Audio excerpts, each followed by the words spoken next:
La la la la la. Wow, that's beautiful. Thank you. Welcome to Creative Block. We're your host, Gene. And we interview people in the animation industry about their life, work, and hobbies while we doodle jam. We asked people on Twitter if they had specific topics they wanted us to discuss, as well as some drawing prompts. And today with us, we have Yotam Perel. Yay! Hi. You guys do that really well. They're like trading off the sentences. We have a script. Wait, shit, no, I mean, yeah, we practiced we're just that in sync. We're not practiced. We're just naturals. Yeah. Yeah, we like Gene and I are basically reading each other's thoughts. And, Wow. That's why we're hosts of the show. It's just because we can read each other's mind all the time. It's kind of annoying sometimes. We finish each other's... Sentences. Okay. Enough about us. We gotta stop talking about us. We gotta start talking about you, Yotam. Oh, God. You're the guest today. You are the guest. I love talking about me. Exactly, and that's Good. why you're on the show. But we're super psyched for you to be on Creative Block because, well, first of all, I've known you for a really long time. It's true. Like, DeviantArt. yeah, days. we like met on the internet like such a long time ago. I think I actually became aware of your work on DeviantArt before Yeah. Newgrounds, and I was like probably 16, like, and you were like probably like what, like 14? 14, 13, yeah. Yeah. I started making stuff very early. Yeah. You were like, yeah, pretty much like born with like a stylus in your hand. Oh, no. The stylus, I was animating on a mouse until I was like 16. Oh my god. Oh, Wow, really? we're off to a good start. This is already interesting. Yeah. Here's the thing. You're gonna start telling us about kind of like how you started drawing and animating, like kind of what's your life story. What is my life story? Let's see. My brother pretty much like downloaded Macromedia Flash when I was about, I don't know, I'm guessing like 10. Mm-hmm. I'm not sure like when that version came out, but he kind of like learned the basics and then taught me them. That's cool. Yeah, which was amazing.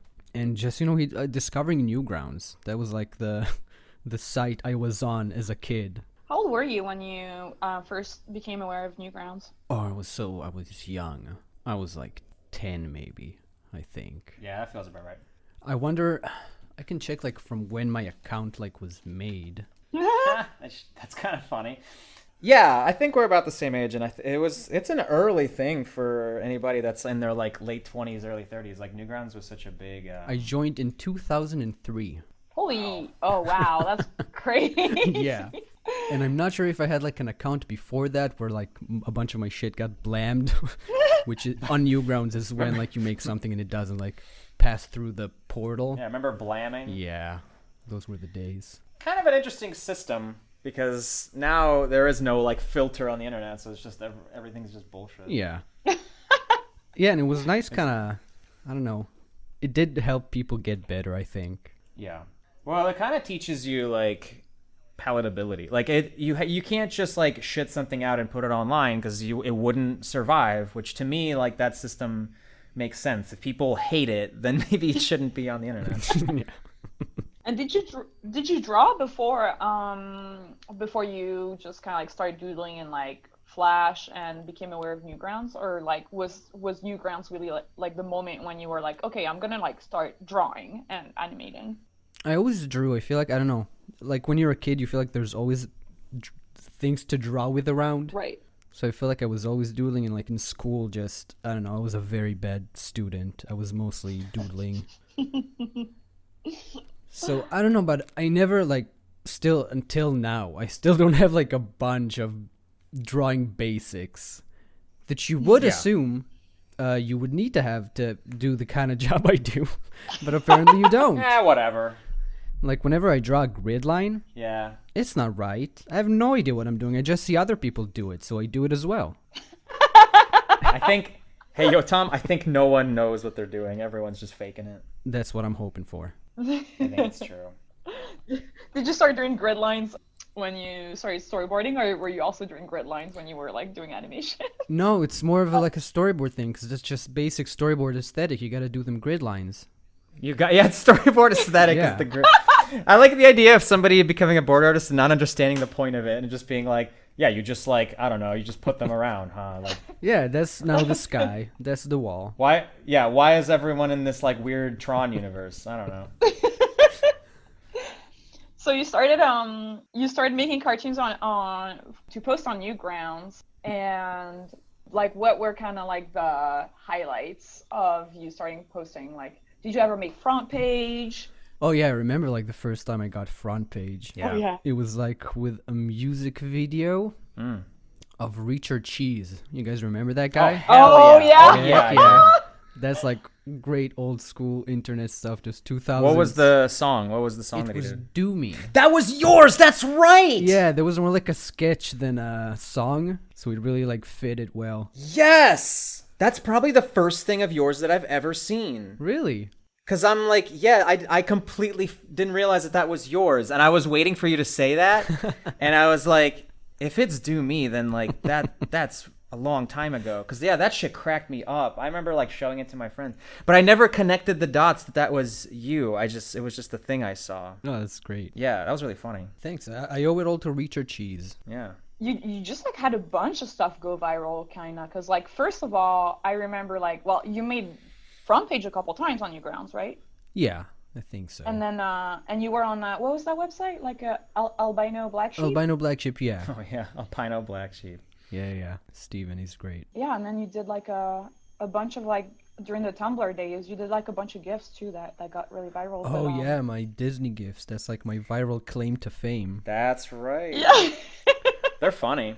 They're fun, but you know, like with everything you do online, you know, like whatever you put the least amount of effort into Yup. just blows up, and they're like, ah, fuck. Yeah, that's what you're known for now is the funny Pocahontas gif. Yeah. Yeah. Newgrounds is an interesting like starter pack for a lot of Flash animators, especially back in the day. I don't know what it is now. I mean, I guess just YouTube, but Yeah. Newgrounds was really formative for so many people. Also, it seems that like kids now animate in just like drawing programs. Like that makes more sense to them for some reason. Well, they have those tools. We just didn't have those tools. Yeah, right. Like Clip Studio has animation, and Is it good though? I don't know. I haven't tried it, but I hear good things. And like a lot of people keep saying they storyboard or they animate in Storyboard Pro, but I don't know. Yeah, Flash Flash was just really complicated to learn. I don't know about you guys, but for me, learning how to animate in Flash, it was really complicated. Really? So I don't know if It makes sense to me. for you, like Yotam, like if that was like a program that you clicked with like instantly, or like was there like a little bit of learning curve? I mean, that's the thing with Flash. There's like shit I discovered like 2 years ago. Yeah. Like, do you know about like synchronizing? Well, you mean like the stream sound? What are you talking about? Like synchronizing, like if you have a looping animation inside of a graphic Yeah. and you like move it, and then like it messes up the rhythm, so you can resynchronize it. Well, I'll tell you why you didn't know about that before, because that's something they added. They did. Because in the past, and I think CS3, it was still like this, where you could, if you had a tween that lasted the whole timeline, even if you like moved stuff around, even if you moved frames around, as long as everything was like a tween, like a purple arrow tween, it would still keep the right order of frames. And then they changed this so that if you were to move a keyframe around, even if it's all still like set to be a motion tween, it'll carry over the position, the time stamp of that keyframe, if that makes sense. And it really fucked things up, because now every time I'm like messing with the tween and it has a nested timeline, I have to resynchronize it every fucking time, and it's so stupid and pointless. I don't understand. I was just surprised it's a thing. Yeah, but it's typical like Adobe Animate shit, where they keep making things more complicated and ruining like my workflow. You're out. I hate. Trying to mess up my day. This is a recurring theme: is how much I hate Adobe. Yeah, I mean that's fair. So like, I actually can't really remember about albino black sheep. Like, could you just like upload like SWFs, or did you have to make them into... With albino black sheep, you kind of, Steven, the guy who runs the site, kind of emailed me. Like when I did the Nameless series, that was like the first animation I did where I got like paid sponsorship Oh from right. Newgrounds and albino black sheep to like put it on their sites. Oh, Because they're sweet guys who like support little kids. Yeah. that is so And, great. Yeah. And then like whenever I put out an animation, I just email him. and he'd be like, cool. That's really cool. I don't think he has like a portal. He just kind of has like a few guys. Oh, so he was basically curating albino, right? You couldn't just like submit it. You had to kind of like know him and he had to like put it up himself, right? Yeah. It seems like he still like puts everything up on by himself. Oh wow. That's interesting. Do you still upload there? Like, do you still? But yeah, I'm not sure how he curated it, to be honest. Probably just like what he felt Yeah. would fit. I don't know. I never knew him, so I don't really know. Yeah, all those early websites were interesting. It was like Newgrounds is definitely the most permissive, as it's like anybody could upload anything. But like I remember I tried submitting to flashplayer.com, which became Flashplayer.com. Yeah, it was not. Yeah, there was a website called Flash Player that became like UGO Player, and it was just another one of those. It was like, but they would curate it. Like you would submit stuff, and if they didn't like it, they wouldn't put it on there. It's just another portal. I remember Stick Slaughter was also a site. Stick Slaughter, okay. Which was more just like stick fight animations. Yeah, just hell a portal yeah. for those. I think the first thing I ever saw of you, Yotam, was a stick animated music video on the song 2 by Blur. I think that's the first thing I ever saw. That sounds right. That does sound right. I did love that song because it was like in the intro of like FIFA 98 or something. Yeah, Was it? FIFA 98. Yeah. That's why it's so famous. I didn't know why it was so big. Oh, I just it was thought Blur everywhere. Oh my god. It was everywhere. So yeah, so you kind of got your start on Newgrounds and Albino Black Sheep, but and yeah, like I definitely feel like you had a lot of momentum with Nameless and just sort of like, from my perspective, because we came up through the same scene, but like from my perspective, you were like one of the guys, like one of the Flash animation guys with Nameless. I feel like that's like a sense people get, but I don't know how true it is. Well, from your perspective, I'm sure it doesn't feel that way. Yeah, it's just like Yeah, but it's nice. It's always nice to have like when I moved out here, like seeing some Newgrounds guys. It was nice. It does feel like it's people you don't really know, but you do know Yes, them. It's yeah. like growing up together, but not really. Yeah, because you Yeah. weren't like, just in case we have listeners that don't know much about you, you didn't grow up in the U.S. Oh yeah, I'm born and raised in Israel, in Tel Aviv, my city. How was it like growing up in Tel Aviv? It was nice. It was cool. It's like it's a city. It's you can walk to the mall as a kid, and it's not you're allowed to.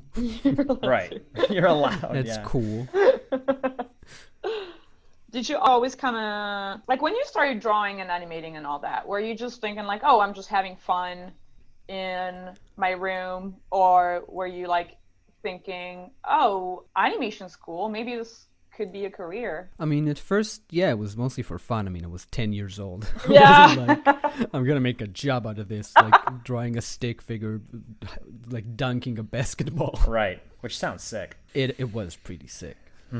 But I think it was all like shape twins. Yeah, totally. Yeah, a way like you can't. It's so hard to animate with shape twins well. Yeah. What was the question? I'm sorry. Oh, it's all Talking good. about shape tweens. I was just asking you like kind of like, I think as soon as like I got paid by Newgrounds and Albino Black Ship for Nameless, which is like a series me and my brother wrote, and it's like, okay, this has some potential. And then I also like just Newgrounds used to have like contests with like pretty large pools, like as far as rewards.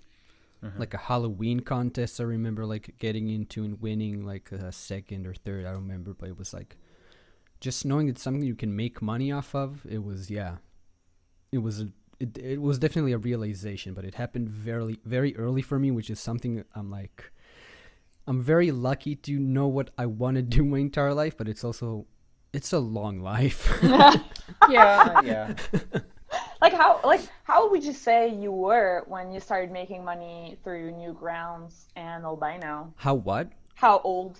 How old? I think my first sponsorship was probably like 15. Wow. And it wasn't like huge bucks. It was probably like $300 Sure. from each or something, but still it's just like It's exciting. knowing, yeah. Yeah, that feels like a lot when you're like 15. Yeah. It's like, oh, I can buy all these stuff. Did they have to like send it through your parents at that age? You know what? I don't think so. Huh. I think, although I think I may have paid for it recently, where like when PayPal like realized I opened my account before I was 18, Whoa. so they kind of like shut it down. because they realize like retroactively, like, oh wait, you shouldn't be an account. Oh, go open new accounts. What? Oh, whatever. That's ridiculous. Yeah, but no, it was pretty. I have no idea how I got that money, but it got here somehow. Yeah, shit. The money Yeah. came in. That's all that matters. Did you go to school for animation? No, a part of me being like a bad student is just me kind of hating to learn things. Yeah.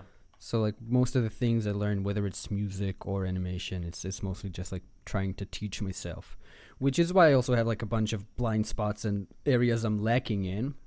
But it's also kept me liking this whole thing more, I think, than if I would have studied it. Yeah. Yeah, that makes sense. I get that. It's it puts too much pressure on it as like a medium and everything, and yeah. Because then you can just like have fun with it. You can just like try things, and it's not like about following like rules. It's like about what feels right. Yeah. Yeah. Well, I mean, like I remember Nameless part. Is it part 6 that was the long one?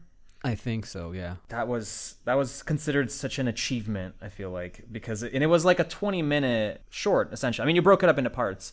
Yeah. But it was like 20 minutes, and that felt like a movie, like for a Flash animation. Yeah. Yeah, I really miss making like longer animations. It sucks like as you grow up, you just don't have the resources or time to do that stuff. It's hard. How long did you spend on that 20-minute episode? Like how much time did you? I think it came out in like over a year, maybe. I'm not sure. That's pretty good. That's pretty fast still for Yeah. for a 20-minute Flash cartoon. And I think like halfway through in like Nameless 6, it's like has 3 parts, and like in the third part, I like that was the part where I like actually got a Wacom. Like Newgrounds did like Really? a Christmas giveaway. And he actually like Tom Fulp sent me like a little bamboo medium fun one of those little Wacoms. Yeah, like the Graphire. Yeah. That's cool, man. Tom has just done so much for Flash animation. He truly has. Yeah. He has definitely. I feel like if it wasn't for Newgrounds, I wouldn't be where I am. Same. I feel like a lot of the animation landscape would have been fairly different. Yeah, it's a very unique thing. It's a bummer that it kind of has like fallen away because of YouTube and everything. Yeah, it sucks that the internet turned into like 3 sites. I know. Yeah, it really right? has. Yeah, Yeah. that's crazy. Everything's curated now by just like companies. It's like whatever the algorithm. It's by the mysterious algorithm. That's what curates the content now. But you came up with a bunch of different Flash series, because you talk about Nameless, but you had like a bunch of other ones too. And I can't remember like what was kind of like the order on like that you worked on these. What are my series? I mean, I have like the birthday thing, which Yeah. I've been doing since I was 16, which is just like trying to recap the year with a song every year. Which is great. As far as series, there's Lazy Writing, which is, I don't know how much of a series it is. It's kind of like, I don't know, there was a time where like I'd made shorts, and I didn't know if it would be better to do them as a series or to give them like their own standalone name. It was basically just me doing like, this is kind of half-assed, which is when I started doing like more improvised animation, which I love doing to this day. Yeah. One of like, big inspirations like home movies and stuff like yeah, that. sure. Where it's just like people more so improvisational, more like talkative tones. Yeah, I guess that was Nameless. That I felt like I was like following that for so long, and for some reason like Yeah, my for a brain while. thought it was like a bunch of different shows. I don't know. I always felt like you had like a bunch of different titles going on. Not really. I have like weird like reoccurring like characters more so, I think. I don't know. As far as like major series with like, I don't know, a seasonal arc, it's mostly Nameless. Well, yeah, I mean, with the resources that we had as like young animators, there was no chance of doing a proper series. But I get what V is saying. Yeah, because there's definitely stuff that you would come back to. Yeah. I remember there was a contest that you won, and I don't remember who was hosting it. It was some like animation website. Anyboom? Aniboom. That's what it was called. Yeah. Yeah, tell me about that, because I remember that, but I don't know what happened. I don't know what happened with all that. That was like my big like first shot at doing something fairly big, I think. It was a contest by Anyboom. I still don't have any idea who's behind it or anything. Yeah, I don't know. It was just like a Halloween contest with Halloween shorts, and I already had like a Halloween short made, so I was like, I'll put it there. Why not? Yeah, sure. I think it's the one I may have also like won on Newgrounds, The Dangers of Halloween. Mm-hmm. It's a silly short. And then I was one of the finalists, and a bunch, like, I feel like 3-4 people got to make like an in-house pilot for Fox.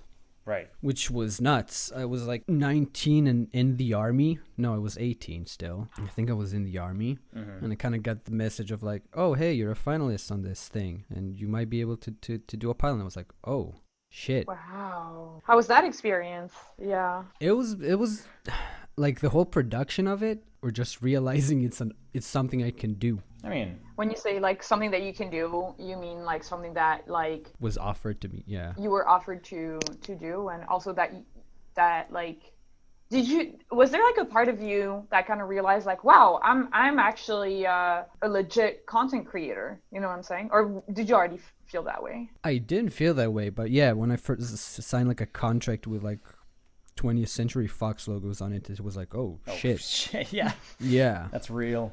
Yeah. And you said you were 19, so... I was 19, and I was like, I got out of the army before production started on that. Oh, wow, that's lucky. That's good. Yeah, that worked out. I mean, for anybody that doesn't know, like, in Israel, you just get drafted for, like, what, 2 years, right? 2 years for girls, 3 years for guys. I got out early after, like, 4 months of service. Mm-hmm. And it's something that some look down on and some are okay with. It depends on your political leanings. Sure. How much of a patriot you are. How come they let you out early? I said I was sad, which was true. Okay. That's good. That's usually how you get out of the army. You just say that? Okay. I would just say that all the time. It's not even a lie. Yeah. But yeah, no, I got lucky with like fairly good people who were like empathetic to where I was and what I like. Some people have like a really hard time getting out. Interesting. It really depends on who you land on. Oof. Okay. Do you think your kind of like deal, or at least like you talking with Fox, kind of helped out? Like, did you tell them about it or not? About what? About the army? No, the army. Did you tell them that you kind of had that going on and that? Oh God, no. I was going for the sad angle. You gotta go for the sad angle if you want to leave. You can't. Things are going badly. Okay. Yeah, you gotta be like, I'm sad. I want to deal with the sadness in my home, not on an army base. Yeah, if you tell them, hey, I got this project in America, please let me out. No, that wouldn't work. It would never You'd want to work. cut or something. Yeah, they would increase your time. That's crazy though. That's such a crazy. So what happened with that pilot? That pilot, I had like 6 months to make it, and I don't know. Being a dumb kid, I kind of did most of the work by myself, besides like backgrounds and voice acting. Mm-hmm. Like it was also probably just like, I can animate this. I can do this myself. I'll be the studio. Right. Yeah. And they were like pretty happy with the results by the end of it, as far as like animation and styles and all. But it was, I don't know, it felt like the basic kind of story where higher ups changed during the production and they were looking for something else by the time everyone finished their project. I see. Yeah. Although I think one of the pilots did get picked up. I think a season was made and was never aired. Oh no. Okay. Yeah. Oof, which just sounds fucking tragic. Yeah. I mean, I guess it's a job that he had for a while, but still. God, that happens too often. That should never happen. Yeah. That's crazy. Like a pilot is one thing, but a full season is ridiculous. Yeah. Still though, that's a cool thing to have like had happen when you said 19. Like that's. Yeah, for sure. It did make like a bunch of years after that, kind of like, oh shit, now what? Oh yeah. Like there's a sense of like. Oh, interesting. Because I didn't have like anything to do with like trying to figure out when I did get like attention from bigger studios in the US. Like I did some shorts for Trip Tank, which was a show on Comedy Central, which was nice, but it was fairly few and far between before this whole offer of moving out here. Yeah. Currently. Mm-hmm. Yeah, it's like do you feel like having that success like early on kind of messed with your head a little bit? Maybe, but I don't know. I feel that's like a basic kind of, in air quotes, wonder kid kind of thing. Sure. We're like, oh, he knows what he's doing at like age 14. And then it's like, oh shit, yeah, you keep growing up. Right. And people get more and more like better at their craft. Right. What were you doing after that? Like after the pilot was all wrapped? Probably just back to fucking animating. Yeah. Just YouTube channel. Just putting out shorts and. Yeah. At the time, were you mostly posting on YouTube, or were you still pretty active on Newgrounds? I mean, I'm still like whatever animation I post to YouTube, I make sure to like post to Newgrounds and Albino Black Ship, just because I love those sites and I still want to support them. Sure. But some videos, like visual videos, like live action, I don't post them to Newgrounds because it's just not the place. Oh yeah. Cool. And yeah.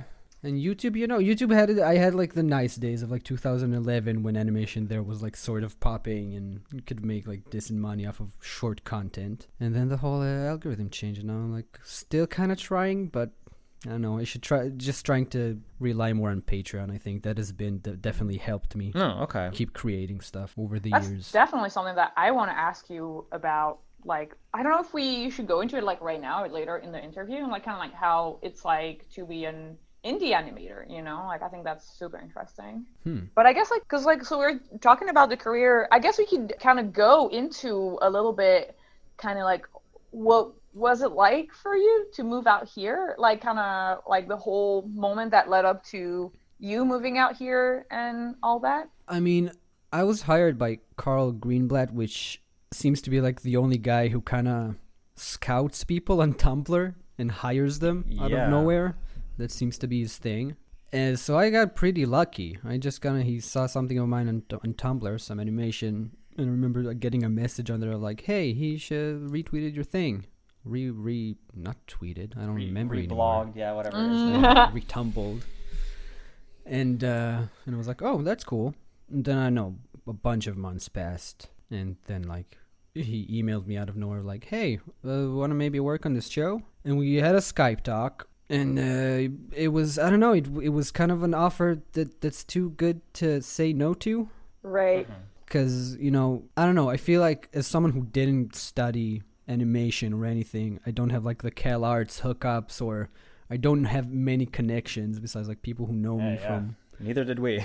Yeah. So it's hard to say no to that. So I was like, yeah, I guess I got stuff. Is that something that you wanted? Like, were you always kind of, did you have your eyes set on like working in LA and working in animation? I always wanted to, just because most of my life I have been just making stuff on my own and freelancing, that like sometimes the idea of having something more concrete is very like, what's the word? Something you want. What's the word for it? Sure, yeah. It's like some sort of stability, which seems nice. Yeah, sure. And yeah, working in an office was really nice for like the month and a half before the pandemic started. Yeah, it didn't last long, but yeah, it was nice. I really moved out here on the terrible terms and times possible, probably. Yeah, that was not great. Because I mean, I guess we should say that we worked on the same. Because at the time of recording this, we were both on Jellystone. Yeah, I'm done, by the way. I've been done. Oh, you're done. That's right, you're done. But I'm finishing up. And it was a really great crew, and that it would have been such a nice year, like hanging out in that office with those people. But yeah, things took a turn. But I felt really bad for you and for Megan, who was the other board artist who moved here for the job, because it's like, what a horrible time to try to like settle into a new city. Yeah. That sucks. Did you ever go back to Israel during this time? I did not. I was supposed to in like September, I think. Mm-hmm. But it would have been like 2 weeks of quarantine anyway. Right. Yeah, so it was like there wasn't any use. Yeah. And they don't like anybody leaving the country while they're still like technically working. There's some like legalese bullshit. Yeah, I don't know. I'm kind of repressing all of the visa shit I should be worried about. Right, yeah. Because there's like a time limit, right, on what you have to... Yeah. That's fucking stressful, man. It sucks. Yeah. It does suck. I mean, V, you can probably talk more about that because you've been through it. I was a visa holder for 4 years. It is true that the first time that I actually applied for a visa through Nickelodeon, it didn't go through because the H-1B visa now is saturated. So it's extremely difficult to get the H-1B visa unless you're working for a company that is super high on, like, I don't know, not the stock, but like if you work for Yeah. Apple or Disney, you're gonna have a Yeah. much better chance than if you're working for Nickelodeon. And so after that, they got me the O1 visa, which I think that's the one that you have, Yotam, right? Yeah, they're one. Yeah, which is actually it's not that easy to get. You have to prove to the U.S. embassy, the U.S. Immigration Office, that you're like a really talented artist. Oh boy, how do you prove that? You just gotta get him a few articles. Yeah, I know, right? Like, did you have articles? Did you have, like, how was it for you to get that visa, Yotam? Because for me, it was so stressful because I was just like, okay, I gotta pretend that I'm some amazing artist, and I mean, I had like a couple That's so funny. articles or like blog posts written about me, but it wasn't like a big newspaper or anything. Like, it was just kind of like, all right. Oh yeah, no, mine wasn't a big newspaper either. Maybe because I don't know, maybe because it's Israeli, it's also like, how would they verify that it's like credible? Right. It was all fairly credible, but it's like, I don't know, I just kind of send stuff and hope for the best. I don't know how much you were a part of it, but I was just like, hey, send us this, and I did. I didn't like pay for it or anything, thank God. Oh yeah, that's great. Yeah, I didn't pay for it either. Fortunately, it's just like, I don't know. I always, and then you gotta get like recommendation letters. Yeah. Oh yeah. Like, that who did sucks. you have write you letters? By the way, I mean, if that's cool, you don't have to talk about it. I asked. I got a recommendation just from people I worked in Israel on shows, on like TV shows. Oh, I didn't know you worked on Israeli TV shows. Yeah, my friends had landed like a fun like a show where it's just like sketches.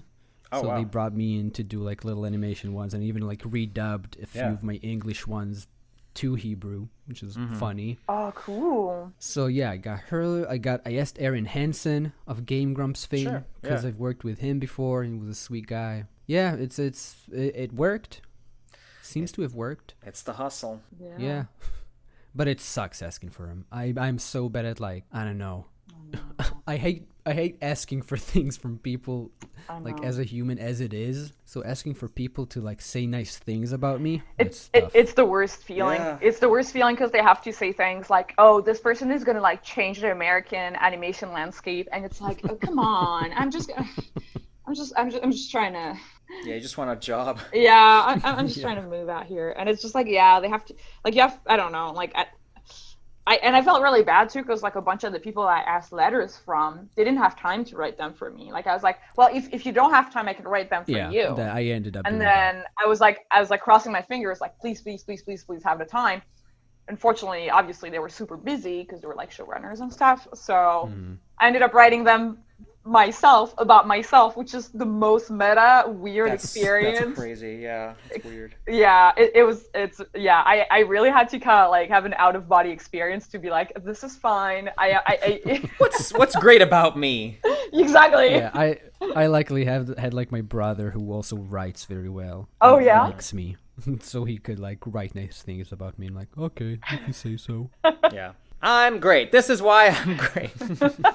He's a great little brother, great worker. Yeah, has cute cheeks. He's just very funny and great. Does the laundry. Always finished all his food, never made a Yeah, scene. always finishes all his peas. Does your brother still do artistic stuff as well, or does he? He writes some. He has like ideas that he wants to do, but he works a day job as like a news editor. Oh, okay. Like newspaper editor. Interesting. Oh, cool. So he's like a writer. Yeah, he writes some like great articles, really smart stuff, but in Hebrew. Right. Still, that's cool. So let's move on to your influences and like what shaped you as an artist. I usually ask if there is like a significant moment, like something you watched or something that you experienced that really like got you wanting to make your own animation in your case, or maybe even music or whatever. And do you have anything like that? I feel like most of my inspirations are like internet based. Sure. Like I always feel like kind of moving out here, I feel like kind of a fake as far as like Why? being an animator, because everyone fucking loves all the animes and they all know all the animation masters. Whatever. And they got all these cool little figures and figurines. Yeah. And I'm like, I don't know. Yeah, but they're all fucking nerds, man. And I'm like, yeah, I fucking loved Family Guy. It rocked. I can enjoy the Cleveland show. You're a cool internet guy. I love that this is your rant. Like, you're so mad that everyone Yeah. is like All these people and their fucking little figurines. Listen, this is the first time I felt bad for like not wanting to fuck like cartoons. Yeah. Because everyone does. Yeah. And I'm like, I feel out of the loop for not wanting. Get on our level.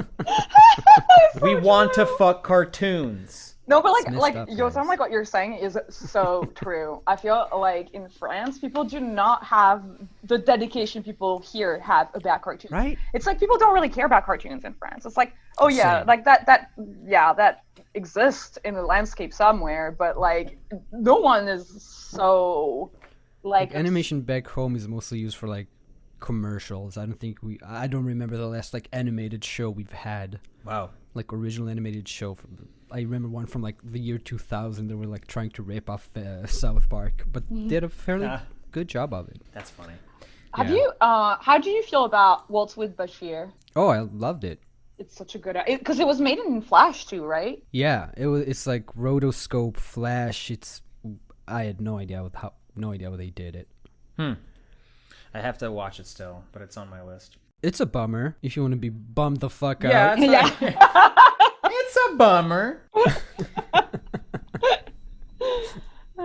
And so inspirations, I don't know, a lot of fucking Newgrounds people, like Ed Atlin, the guy who made like Space Tree, the Space Tree from Space. I love that guy.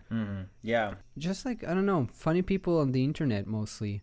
Shows, I love The Simpsons, I love Clone High. Okay, yeah, I was going to say, there has to be... Yeah. Your sense of humor has such a specific way about it that it definitely comes from something else. And not in a bad way. Like, we're all... I feel you know. that Home Movies is probably like the most like, Sure. yeah, he's trying to do that. I absolutely get that, yeah. And I think you get it right. Because it is a hard thing to do. Other shows have tried to do the Home Movies thing, and it just never quite works. Yeah. Because it has to be genuine, and it has to, like... Yeah, the people doing it have to feel... Well, I guess they have to be funny. I don't know. Maybe it just comes down to they just have to be funny. And a lot of those shows don't quite get it right. But yeah, I totally get that like improvised feel from your shorts. Clone High was amazing. Like that was some of how aired on like the kids channel when I was younger. Yeah, isn't it weird that that's like become a meme? Yeah, Like 20 years later, and now it's like, wait, no, this is a. I love it though. Yeah, it's great. I'm glad people are appreciating it, but it's just so funny. It's like, wait, what? Why is this show from like the early 2000s that no one knew about? Like I was comfortable with that. I was comfortable with no one knowing it. Now I don't know what to make of that. I'm really bad at talking about inspirations though. That is a thing of mine. You can also talk about like movies or TV shows like that Yeah. or live action. You don't have to only stick to animation. Because I think that's interesting. Like also if there's like literature or books. Well, it seems like music played a big part for you too, and so there has to be a reason why you sort of started incorporating music into like your animation and your just sort of persona online in general. I just love doing music. Mm-hmm. It's fun. Mm-hmm. And it's also like, I don't know, with time I feel like with time I'm just trying to become like a one-man studio, because this is like the first time I've worked with other people on this kind of scale, like on this studio job. Yeah. Where I gotta work with others truly. Mm-hmm. Like most of my freelance gigs, I'm kind of, they let me do what I want, or I'm just like, so yeah, I'm not great at collaborating. I think I'm okay at it, but it's not something I aim to do often, which is not a great thing artistically. I'm usually more comfortable just kind of doing everything alone and not even like getting feedback on it, just like putting it out there and forgetting about it. Yeah. Yeah. That's cool though. It has like its pluses and minuses, I'm guessing. Yeah. Yeah. It's just a different way of approaching things. Because I feel also just like do you feel like there's some kind of like expectation from your following of the content that you should put out, kind of? I'm sure that plays a part of like, you know, not wanting to, considering I'm like an animation channel and then posting all of a sudden more video stuff, you usually get a little bit of backlash. But I feel my audience is like small enough and likes me enough to not care when I just try things out. It's usually in my head. Right. If I'm like, oh no, I shouldn't do this, it's mostly me imposing rules on myself. I mean, that's the worst.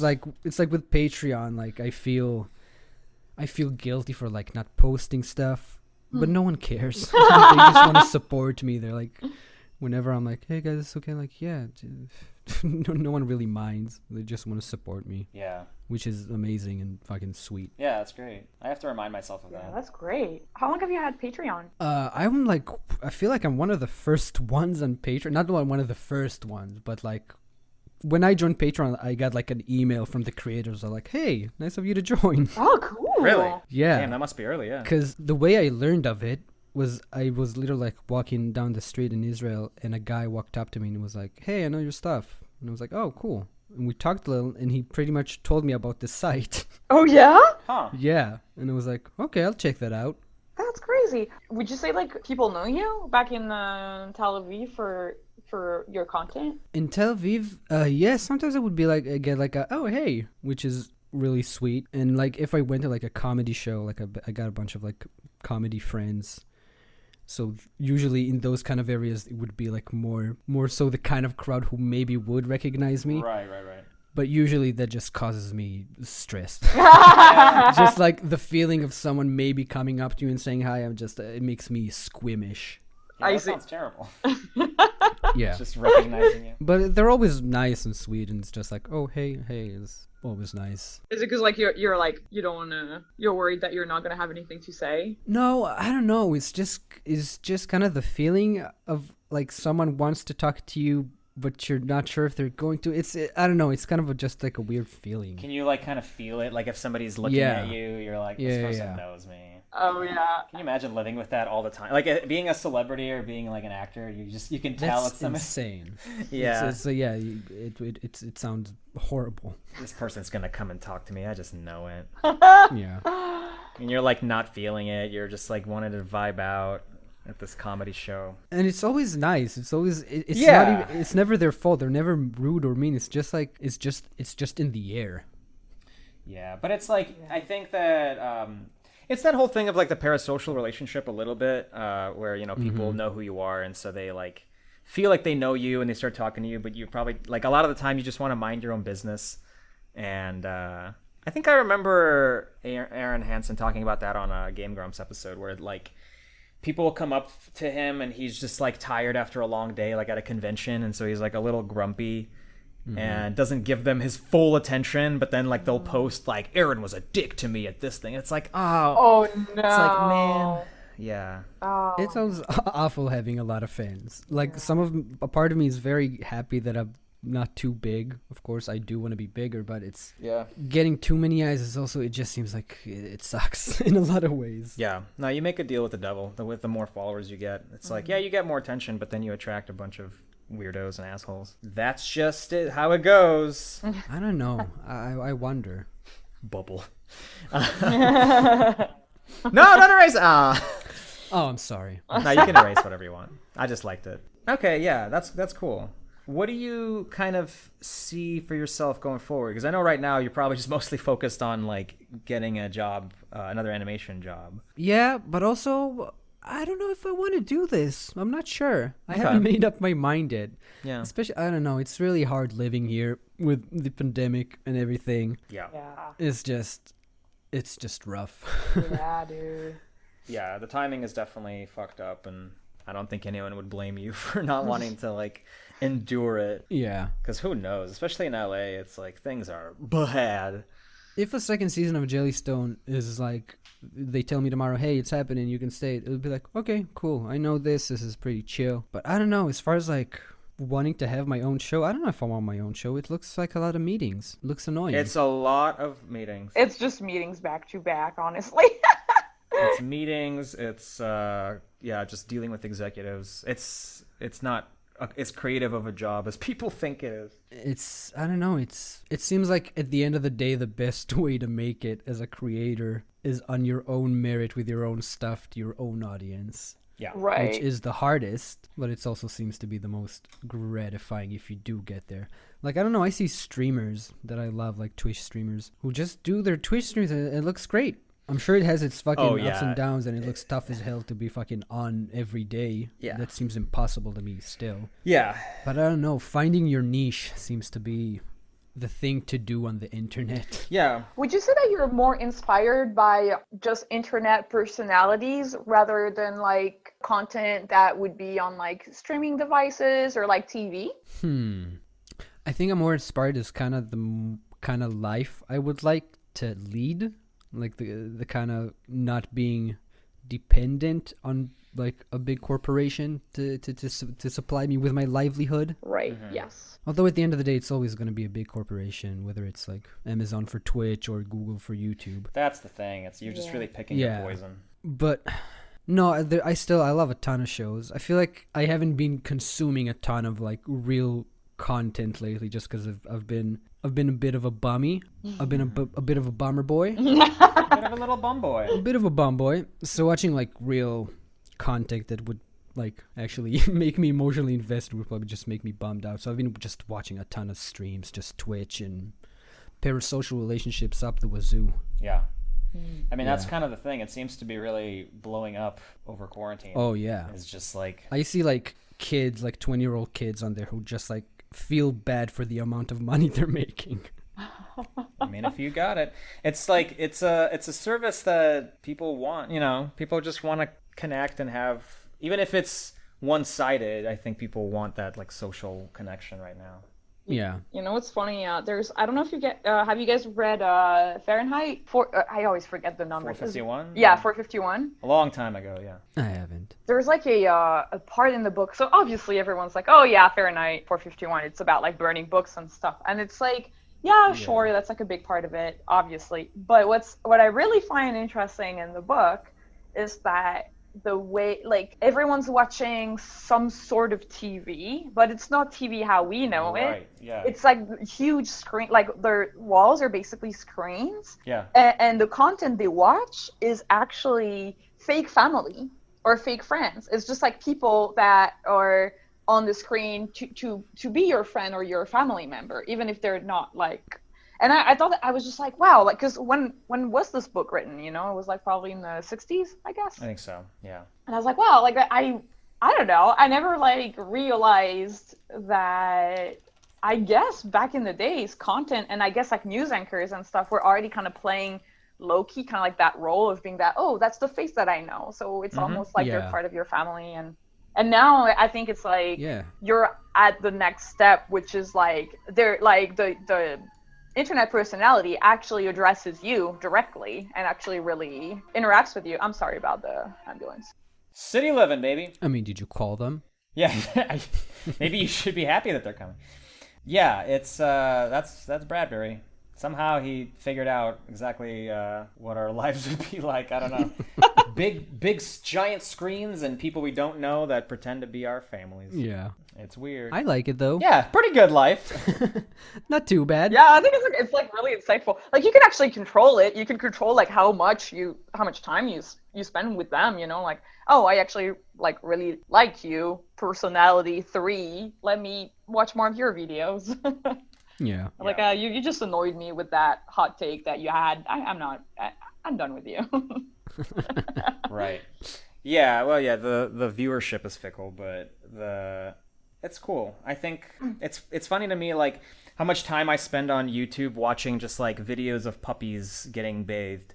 And yeah. I never would have guessed, like, who could have guessed that the future of entertainment would just be, like, short-form videos that are just bullshit. There's no writing, there's no anything. It's just a guy in front of like a webcam talking about some obscure thing that he has a strong opinion about, and I'm like, yeah, this is worth Short form though, it's so long. I feel like everything on YouTube is super long now. Yeah, it's getting longer and longer because I guess that's what the algorithm favors. But yeah, now like they're just like kids making 2-hour documentaries about some people.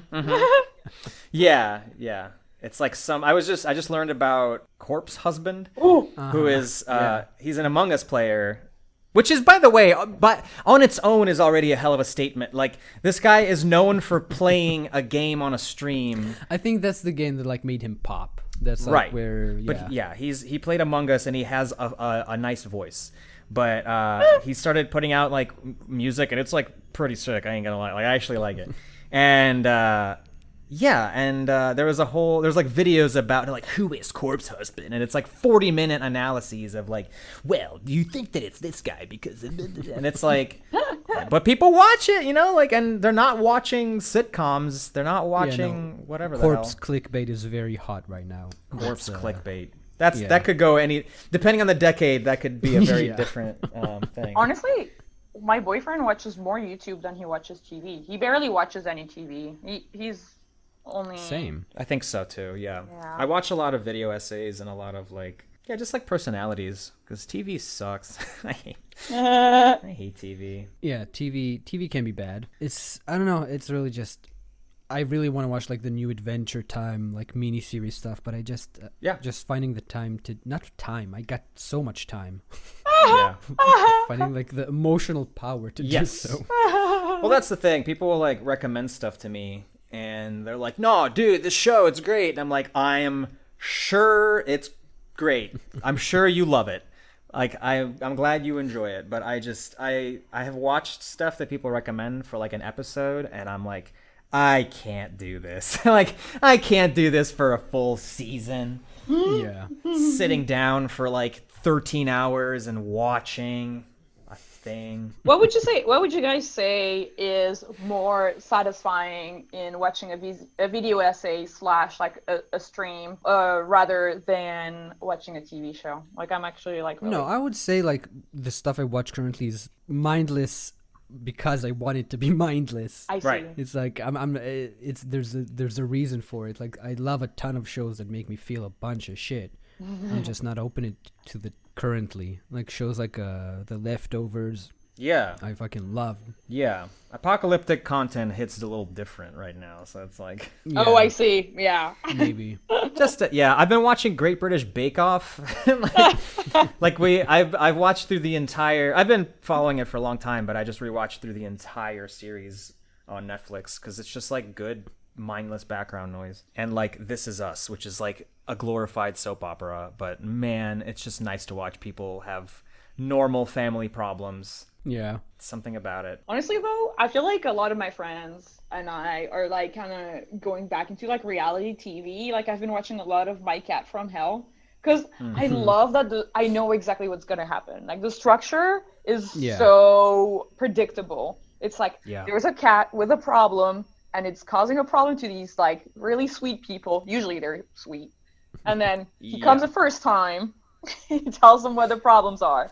They fix it a little bit. Comes a second time, he tells them more of the problem, and the third time around, it's all fixed. I love the like, it's just formulaic. Yeah, and but it's not. But at the end, everything, like, everyone's happy. The cat is happy. The two people are happy. Even the cat is happy. The producer's happy. I'm happy. The producer's happy. The investors are happy. Exactly. Jackson Galaxy is happy. It's like, it's like this kind of show where you're like, wow, they're like, I see the problems, but we can fix them together. Yes. Is this the guy who looks very sharp? Jackson Galaxy? Jackson Galaxy. Jackson Galaxy.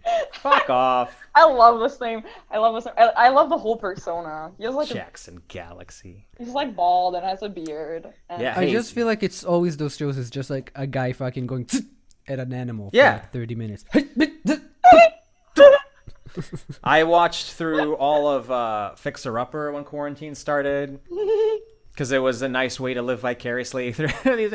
It's like, man, I would love to get a house in Texas for like $50,000 and renovate it and make it this mansion. Like, the houses, there was one house they bought for like $10,000 and renovated it for like $40,000, and it was amazing. And I was like, oh, that's never going to be my life, but it's nice to... No, you can do that. Not in LA. Oh, yeah. Well, if you have to move, because here's the thing. If you are an independent creator, like Yotam... let's bring it back to the episode.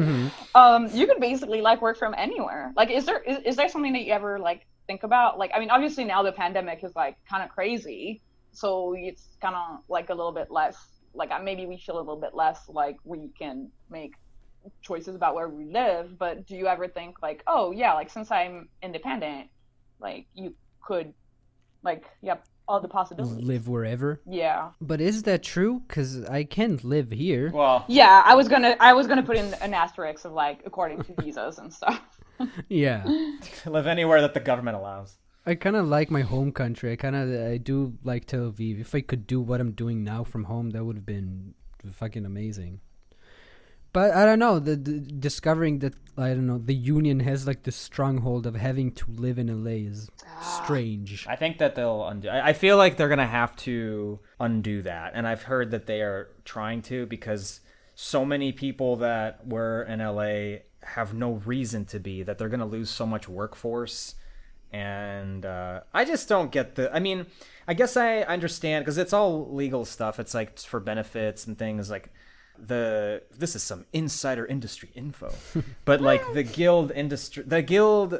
animation guild has its own insurance and like its own insurance network, but it's part of this like LA network, and you have to go to specific buildings to get physicals and get your checkups and stuff. It's all I don't buy it.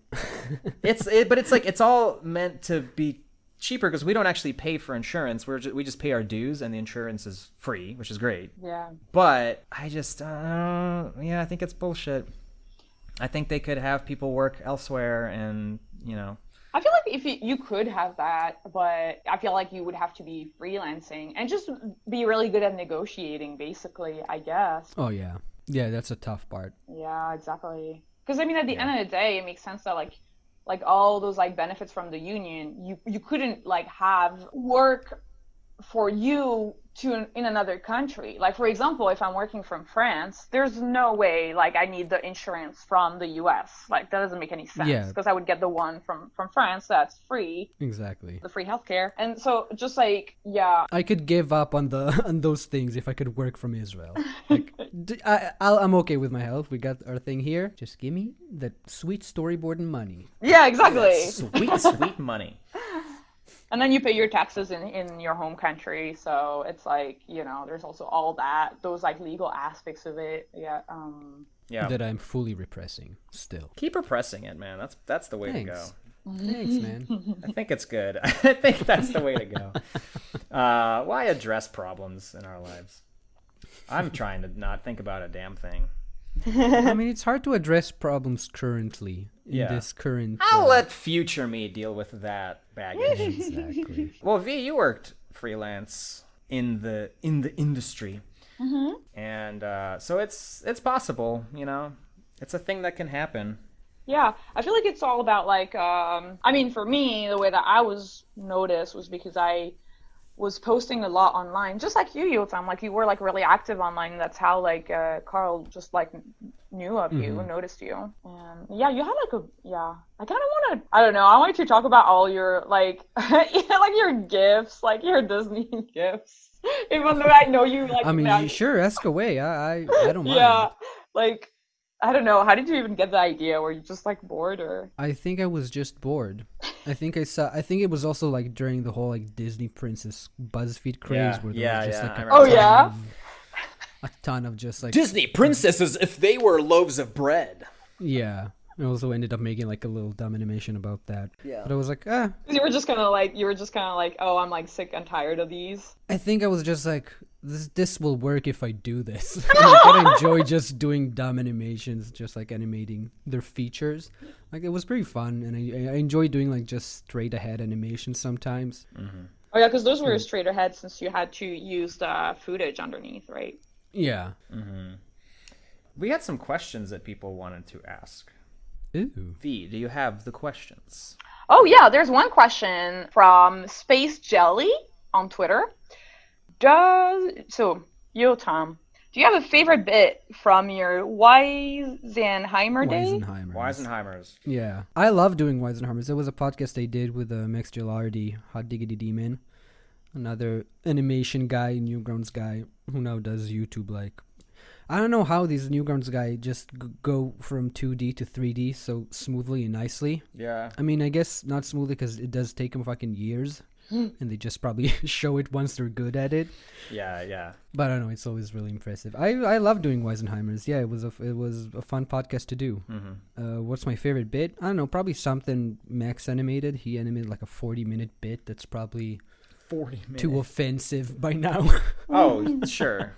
Most of I think the media from the early 2000s would not fly. Yeah. Is this something that you think about a lot now? Do you feel like you have to like really watch what you say? I do a little on Twitter, because I feel like I did probably gain some animation world followers from Twitter, and I sense they're more sensitive than I am generally. So yeah, I sometimes have jokes where I'm like, should I though? Yeah. And that sucks. I really don't like second guessing myself when it comes to like things that make me laugh. Yeah, there's definitely a filter that you have to put yourself through every time. I'll like write out entire tweets. Yeah. And it's never anything bad, but it's like, I'm like, somebody is going to take this and interpret it in their own warped way. Yeah. And be like, yeah, it's just not worth it. But then they win, and that fucking sucks. I know, but then they win. Well, something that has been bothering me the past couple of years is like the fucking like alt-right assholes on 4chan or whatever started doing like the OK symbol to like show how, you know, that like you're in the fucking cult that they're in or whatever. And that sucks, because that just means okay, and it'll never change for me. Like I'm not gonna let them win. Like I don't care. Wait, hold on for a second, because like I feel like I'm like out of my depth here. Like the OK symbol is when you do like the circle. Like this. Yep. Oh my god! And so this is banned now. This is canceled. No, fuck them. I don't want to let them win. And I see people. I see. But it's same with like Pepe the Frog. It's like they try to, but it's still not. It's not theirs. It doesn't you work can't that just way. take it. But that's what bothers me, is not that they did it, because they're just monsters that do whatever they want. You can't control that. But the fact that people are like, well, guess we can't do that anymore, or like, well, Pepe's no longer. It's like, no, that sucks. That was Matt Fury's character. Like he was like really heartbroken about that. And then like the OK symbol thing, it's like, no, that's been okay for literally like 100 years. So like, you're not gonna take it from us. Like, don't let them take it. And I see people on Twitter that want to do the right thing, but they just let them win, because they will start like, you know, harassing people who do use it, who do it. And it's like, well, you just sided with them, because now it's theirs, but by you like defending it. Is the emoji still available? Can you still like do the I think so. I think so. Oh my god. I do it all the time. Yeah.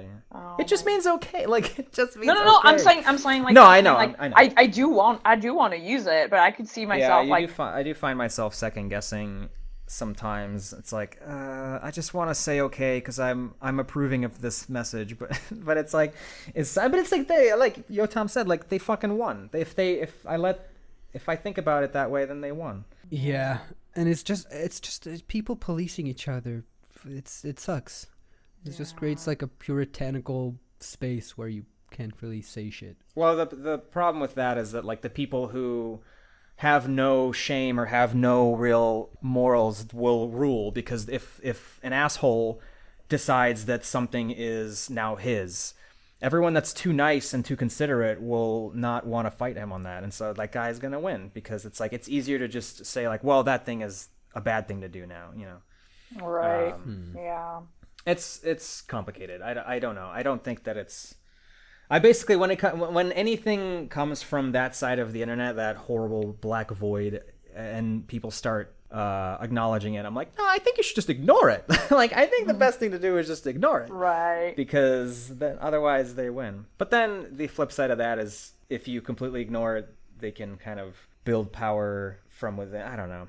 Yeah, it's tough. I wonder how the fucking, I don't know, upcoming couple of years are gonna go. Yeah, it's interesting, because I do think that with I mean, at the time of recording this, Trump has lost the election, and despite what he thinks, and I don't think that all of his like shitty supporters will just disappear into the ether, but I think they'll lose so much of their like power. Well, there's also like two different things. Like I feel like internet mobs are different from in real life mobs. Like I feel like we tend to think that the internet like represent what real life is. It really isn't the case. Like yeah, it's actually nice sometimes to have like friends or like family who have no clue what's going on the internet, because Yeah. then you're like, oh, okay, the internet is just like, it's just like a bubble. It is. That has like, I can't remember the numbers, but it's probably like 10% of the population or something like that. Yeah. I believe that. Yeah. I think about that a lot. I think about it's like it's always nice to check in on politics or just whatever, like with my parents or just people that whatever, because they don't see the discourse with a capital D or whatever. Yeah. And so to them, it's like their perspective on everything is so different, and I realize that that's most of America and the world and whatever. It's like they don't see the Twitter arguments. They just see what's like fed to them by like the news and articles. Yeah. Anyway, we got political. Whoopsie. Air horn. Boom. Politics. I just want to do my dumb little jokes. Even if someone gets offended, I want it to be okay. That's all. That's what I'm asking for. Yeah. I'm sorry. You're gonna get so canceled, Yotam. Shit. I know. I know. I think we said it before in a previous episode that we're all gonna get canceled one day. Yeah. I mean, I know for sure. Like, I don't know. It feels like because like what we just said, like in the 2000s, like things were just like it wasn't the same mindset, and it was only just like 20 years ago. Oh my god, it was 20 years ago. We're so old. We're so old. I forgot 2000s just like 20 years ago. Yeah. But anyway, we were all on the internet making stuff, and we were all young and dumb, and it's probably children. Yeah, and it's probably still there, and there's probably like dirt to like dig up on all of us right now. So. Well, don't give them the idea. Okay, we can cut that out. Don't give them the incentive. But anyway, well, I think we're getting near the end. Is there anything else that you wanted to talk about, Yotam, or anything that you wanted to plug? No, you can check my stuff out. You can go to yotamperel.com. There's like links to my music and my cartoons and YouTube channel and everything. Things to talk about. I don't know. For people who like aspire to come here to work, just like look around and be like, hey, do I like what I got going? Is it worth moving out to like a different country? Because at the end of the day, it's a big corporation. They don't really care about you. No, yeah. That's good. That's good. That's good advice. Just remember that. Yes. Remember it. Remember. Cool. Well, all right. Let's wrap it up. Heck, it's been Thank fun. you so much for coming on the show, Yotam. I think that was like really interesting. I'm just so happy that we got you to come on and talk a little bit about like what it's like to make content for the internet, and also having been working in the industry, because I don't think I feel like that bridge is not very common. Yeah, I feel like it's although online is like usually where you can find people who can like do the whole. Because when you're looking for like storyboard artists, from what I gathered, it's usually people who have like a grasp of pretty much the entire workflow. Because you gotta do directing and you gotta do staging and you gotta kind of do it all. So it helps like when there's like YouTube people who just like have been doing this shit their entire life and just kind of like have an idea of how to do it right. Yeah. Yeah, totally. Cool. Well, that's the end of this creative block. Thanks to Yotam for being our guest and sharing his story. Woo! And thanks to our listeners. Follow us on Twitter, where we ask for drawing prompts and questions to ask to our upcoming guests. Please subscribe to the channel if you love our content. I've been your host, Gene. And I was V. Keep being creative, and we'll see you next week. Bye. Bye. Bye.